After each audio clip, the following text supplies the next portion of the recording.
Hi guys, இன்றைக்கி ஒரு சுல்லுன்னு காரசாரமான ஒரு ப்ரான் பெப்பர் ஃப்ரை பார்க்கலாமா? இது செய்கிறது ரொம்பவே ஈஸி, ஆனால் டேஸ்ட்டு சும்மா அல்டிமேட்டாக இருக்கும். இதுக்கு ஃபஸ்ட்டு ப்ரான்ஸை மேரினேட் பண்ணி வச்சுக்கலாம். இப்போ நான் ஒரு 500 கிராம்ஸ் ப்ரான் எடுத்திருக்கேன். அதில் ஒரு அரை ஸ்பூன் மஞ்சத்தூள், மிளகாய்த்தூள், கொஞ்சமாக கரம் மசாலா, ஒரு ஸ்பூன் மல்லித்தூள் அண்ட் கொஞ்சமாக சால்ட் ஆட் பண்ணி இதை நல்லா ஒரு 10 to 15 மினிட்ஸ் மேரினேட் பண்ணி வச்சுக்கலாம். இப்போ ஒரு டவாவில் ஒரு ஸ்பூன் பெப்பர், அரை ஸ்பூன் ஜீரகம், அரை ஸ்பூன் சோம்பு இதெல்லாம் நல்லா வாசனை வர அளவுக்கு ரோஸ்ட் பண்ணிக்கலாம்.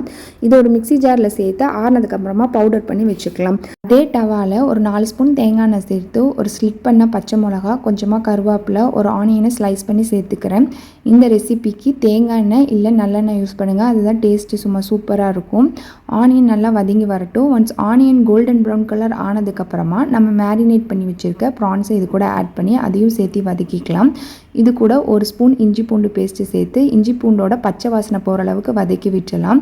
இப்போ தேவையான அளவு சால்ட்டை ஆட் பண்ணிக்கலாம். இப்போ ப்ரான்ஸில் விடுற தண்ணியிலே ப்ரான்ஸ் வந்து நல்லா குக் ஆகி வந்துடும்.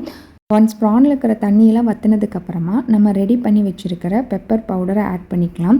இப்போ ஒரு ஹை ஃப்ளேமில் 3 மினிட்ஸ் நல்லா ரோஸ்ட் பண்ணி எடுத்துக்கலாம். டோட்டலாக 6 to 7 மினிட்ஸ்லேயே ப்ரான் ரெடி ஆயிரும்.